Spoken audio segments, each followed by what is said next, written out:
काली पत्नी की ये कहानी दिल छू लेगी। अरे रानी, तुम सावली, ऊपर से यह काली साड़ी वो अच्छी दिखेगी क्या तुम्हारे ऊपर?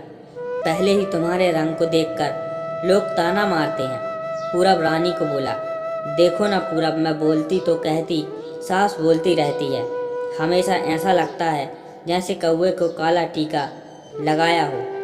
पति और सास का बोलना सुनकर जरा उदास हो गई। वो काली नहीं थी, कृष्ण वर्णीय और रानी नाक नक्शे में अच्छी थी, पर पति और सास कलर को लेकर रानी को हमेशा ताना मारते थे। क्या करेगा वो भी, वह गोरा और रानी कृष्ण वर्णीय। लोगों का क्या, वो तो नाम रखने से पीएचडी होते हैं। ब्लैक और वाइट जोड़ी बोलते थे दोनों को। पूरब का मन वैसे साफ था। रानी को अगर कोई कलर को लेकर बोलता तो उसे जरा भी अच्छा नहीं लगता था, इसलिए वह भी थोड़ा बहुत बोल देता ताकि वह जिद ना करे। लेकिन जब वह बोलता था तो उसे इस बात का पछतावा होता था। उसकी माँ घर में हमेशा कड़वाहट रहती थी। आज भी वैसा ही हुआ। घर में उत्सव के माहौल में सुबह जब सास ने रानी से बात की तो वह थोड़ी घबराई हुई थी। उसका चेहरा भी शांत था। पूरब वास्तव में खुद शर्मिंदा था। अपराधी की तरह बैठने की बजाय वह काम के लिए बाहर गया। कई सारी महिलाएं काली साड़ी पहनकर सड़कों पर चल रही थीं। सभी ही गोरी थी ऐसा नहीं था, लेकिन उन पर वह काली साड़ी अच्छी लग रही थी। पूरब काम की जगह पर गया। उसका बचपन का दोस्त विक्की और उसका पूरा परिवार साथ में था। जान पहचान हुई तभी पीठ के पीछे से विक्की की पत्नी आई। वह भी काली सावली ही थी, काली साड़ी पहनी थी उसने। पीछे से एक आवाज़ आई, प्रतीक्षा दीदी, अच्छी दिख रही हो आपकी साड़ी भी अच्छी है और आप भी। प्रतीक्षा के चेहरे पर खुशी आई। उससे ज़्यादा विक्की खुश हो गया। पूरब विक्की को कौतूहल से देख रहा था। विक्की ने वह देखा और जाना। वो पूरब के सवालों को हल करना चाहता था। विक्की ने पूरब से सीधे ही पूछ लिया, पूछो, तुम्हारे मन में जो भी है, मैं तुम्हारे उसका उत्तर देने के लिए तैयार हूँ। पूरब पहले हड़बड़ाया, फिर वह बोलने लगा कि नहीं नहीं, ऐसा कुछ भी नहीं है। विक्की ने पूरब से कहा, तुम मुझे नहीं जानते कि मैं लोगों का मन कितने अच्छे से पढ़ सकता हूँ। तुम तो मेरे बचपन के मित्र हो।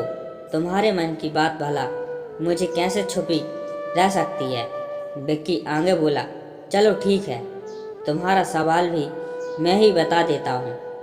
तुम यही सोच रहे हो ना कि मेरी पत्नी जो रंग से काली है और आज उसने काली साड़ी पहन रखी है, फिर भी वह और मैं इतना खुश कैसे? पूरा सब कुछ शांति से सुन रहा था और कुछ भी बोल नहीं पा रहा था। विक्की को बोला, काला रंग ऐसा है जिसमें दुनिया का कोई भी रंग मिला दे, वह किसी और रंग की संगत में अपना अस्तित्व नहीं छोड़ता। इसी प्रकार प्रतीक्षा भी दिल से एकदम उस कलर की जैसी है, कभी भी रंगीन न होने वाली लड़की। वह अपनी मर्जी से जिए, यही मुझे लगता है। मैं उसे खुश देखना चाहता हूँ। लोगों का क्या, वह तो बैठे ही हैं बुरा भला बोलने के लिए। गोरी औरत रही तो छिपकली बोलते हैं, काली होती है तो चूहा या कौवा बोलते हैं। क्या क्या नहीं बोलते लोग। ताना मारने वाले मारते रहे, हमें हमेशा खुश रहना चाहिए। वही मैं अब कर रहा हूँ। वो सुबह मुझे बोलती है, मैं कैसी दिख रही हूँ, अच्छी लग रही हो तुम। ऐसा बोलने पर उसके चेहरे पर वह कोलगेट स्माइल देखकर मुझे सकारात्मक ऊर्जा मिली। घर से बाहर निकलते तो सभी बोलने लगे कि अच्छी लग रही हो। भाई, हम दोनों ने अच्छे मन से यह बात सोची। कोई ना कोई ताना मारने के लिए बोला ही होगा ना, उस वजह से जीने की दिशा क्यों बदले? पूरब को यह उसके घर का सुबह माहौल याद आया। वह खुद पर ही चिढ़ गया। उसे लगा वो सचमुच में गलत था। मैं ही रानी को दुख देता हूँ, उस वजह से सब उसे बोलते हैं। अब मुझे ही अपनी भूल सुधार कर उससे माफ़ी मांगनी होगी। उसने हंसते हुए विक्की को अलविदा कहा। अपना काम निपटाकर वह एक साड़ी की दुकान पर गया।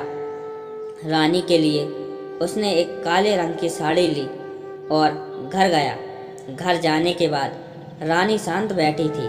उसने रानी को आवाज़ दी और साड़ी उसके हाथों में दे दी। रानी को जरा अलग ही लगा। उसने प्रश्नार्थक नज़रों से पूरब की ओर देखा। उसने बॉक्स खोलकर देखा तो काले रंग की साड़ी थी।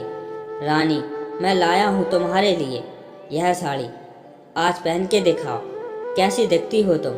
अच्छी नहीं लगी तो बदल देंगे साड़ी को, देखने तो दो कैसी दिखती हो तुम इस रंग में। रानी को जरा अच्छा लगा। चलो तैयार हो जाओ, जल्दी हम जरा बाहर जा आते हैं, एक क्लाइंट के पास जाना है, उन्होंने बुलाया है जोड़ी में। पूरब का बोलना सुनकर रानी तैयार होने गई। काली साड़ी, उस पर हल्का सा मेकअप और लंबे बालों की चोटी।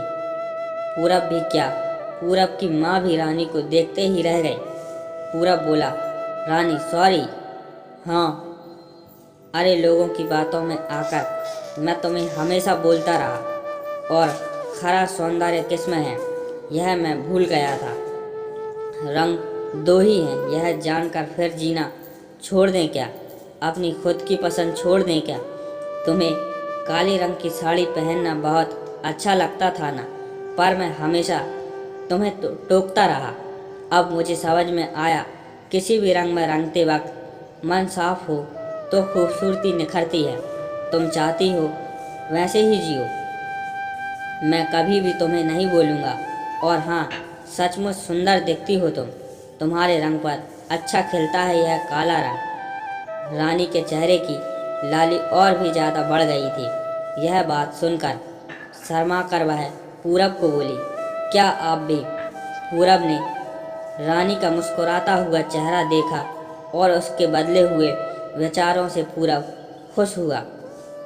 मन ही मन में पूरब ने विक्की को धन्यवाद किया, क्योंकि यह परिवर्तन विक्की के शब्दों द्वारा हुआ था।